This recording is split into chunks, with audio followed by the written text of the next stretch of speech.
So we have some footage of these protests, and you can see how massive they are.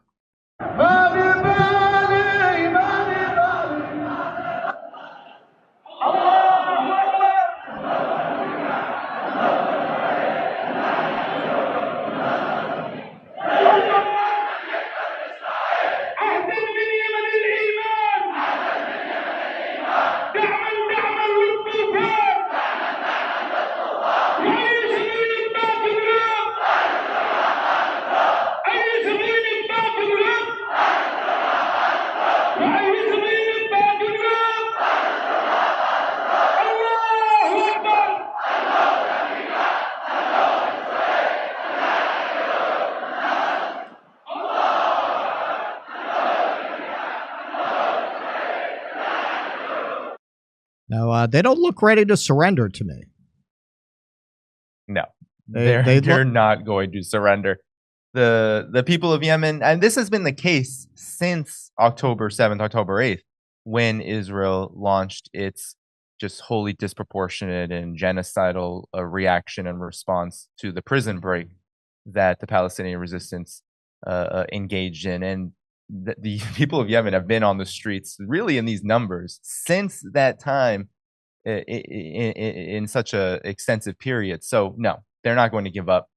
This is another quagmire. If the United States believed it was already in, and I believe that much of the foreign policy establishment understands it's already in a bit of dire straits when it comes to Ukraine, when it comes to what Israel is doing in Gaza, the region of West Asia, and of course the Asia Pacific with China, where they've had to kind of try to cool it a bit. This is just, I think, icing on the cake. It really is a disaster waiting to happen. The United States cannot possibly do anything that will represent or reflect any sort of geopolitical or foreign policy objective in their minds. And they definitely know it. They definitely understand it. Can they stop?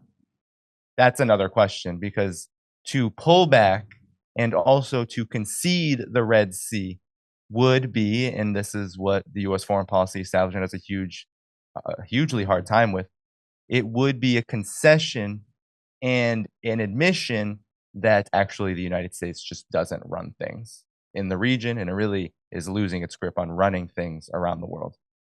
Why do you think it's the poorest and the most desperate people who show the most solidarity and the most courage in the face of just an apocalyptic violent event? And does that question answer itself? Because a guest on our show recently made that point. It seems to be the people with not much materially to lose who put it all on the line spiritually. Sure, and I think there are levels to it. So on the one hand, you could say Yemen, Ansar Allah, they have the least to lose maybe out of any force in the world. Right. When you talk, look, there are levels to this. So if you look at, let's say, the biggest players in the multipolar world, Russia and China, both of them are in and of themselves in pretty intense conflict with the United States.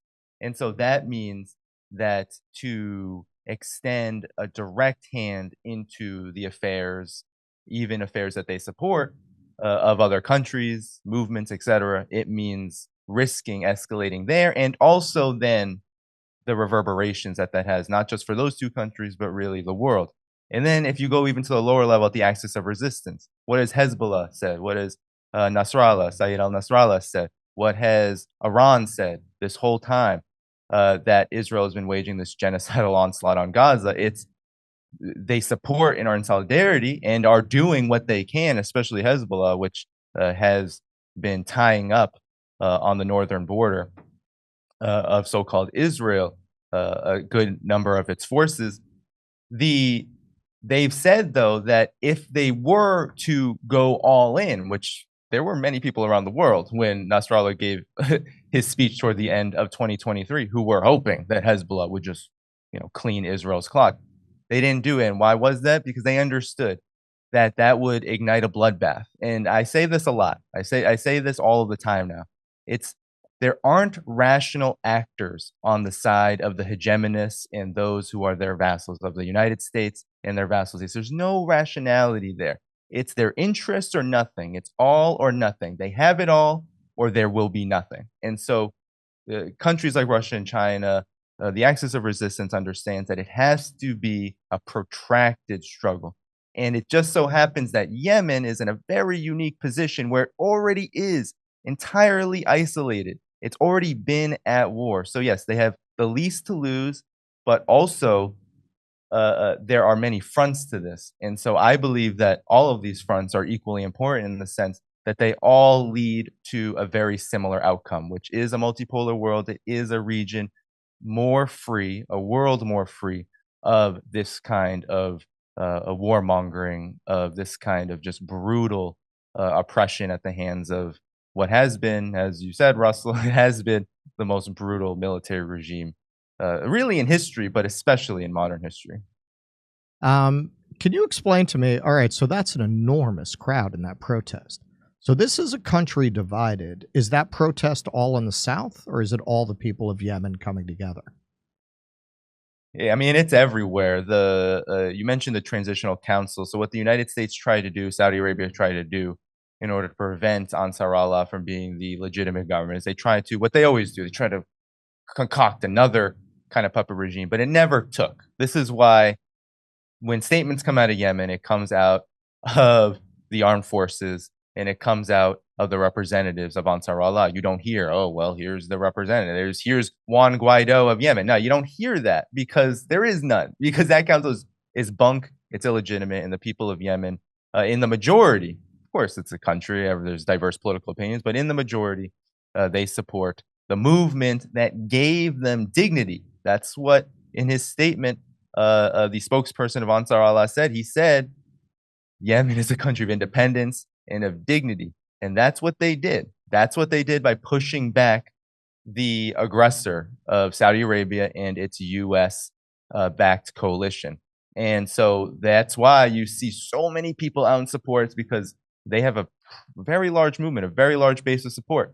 It's similar to what we see really all over the region when it comes to, there were photos that were kind of disseminated during the height of the regime change war on Syria, where the biggest protests actually happened to be the ones that supported the Syrian government. Why? Because the Syrian government was fighting for the independence, for the sovereignty of Syria, and it just so happens that the majority of people support it. And so this is the reality that the U.S. and Western mainstream media desperately want to hide from our eyes in the United States and the rest of the collective West. Come see us do a live stand-up show. We'll be in Venice, California, Palmdale, California, Omaha, Des Moines, Milwaukee, Lansing, Bend, Oregon, Portland, Oregon, Seattle, Washington, Boston, Massachusetts, and we're going to Europe. Do you live in Europe? We're going to be there. Go to jimmydore.com for a link for all those tickets.